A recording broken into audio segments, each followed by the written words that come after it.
YouTube. I wanted to take a moment to talk about cycles in the tarot and using the Wands suit as an example, because I found this interesting.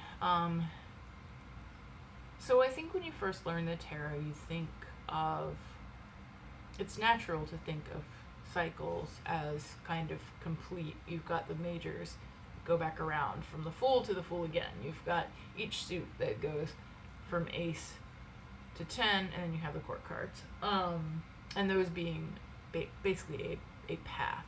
And some people take the court cards and they kind of put all the court cards at the end, however you do it. But the idea of this being this complete cycle. But something that I think maybe as you get a little more intermediate or start thinking about it more, that you realize is, I mean, one, and we can talk about this in another video, right? It might be non-linear and you might go backwards, or you might like sit here going like this for a while, back and forth between a couple cards. Like maybe you're like always getting the next one in not retrograde, reversed, and it keeps like punting you back, right? So there's all sorts of different directions you could go.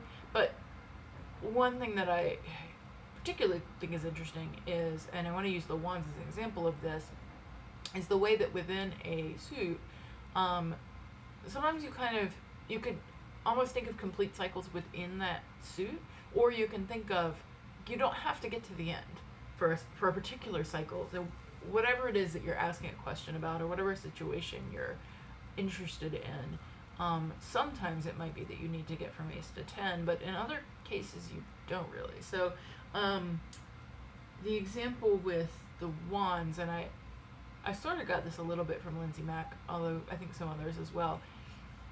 Thinking about the Ace 2 and 3 of Wands, they're kind of their own cycle. Like in some ways, the 3 of Wands has a feeling of completion, all on its own. There might be projects or areas of, passion, desire, Wandsy kinds of things, where you go through a full cycle 1 through 3, and you never are really engaging or need to engage with the lessons all the way down to the 9 and the 10.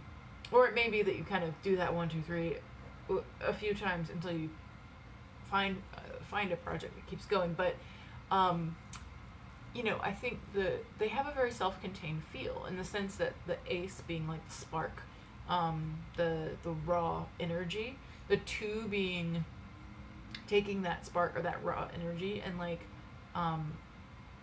putting 2 things together, starting to make a connection, starting to literally like spark, like 2 sticks make fire. So taking that temporary spark and joining something else to it, a vision, a plan, and then the 3 of Wands being the kind of implementation, more specificity, stability, building something, and in some ways it feels settled. It feels like it could end. Or you could kind of take your little break in the 4 and continue along your journey.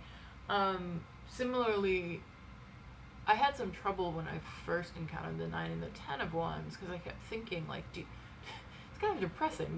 Does the Wand suit always end in the 10? Are you always in that kind of burned out place? And I know that burnout is an oversimplification of 10 of Wands, and that isn't necessarily its energy or the only energy it has. And there is certainly a lot of medicine in that 10 about prioritizing, delegating, moving some of the wands off of your back and onto others. But, it does have that feeling of like being overburdened. And so I think also you can, in some ways it's like, if you get to the 9 and you're in that 9 place and you take the medicine of the 9 and you like have a certain amount of discretion or like an ability to see the potential of burnout,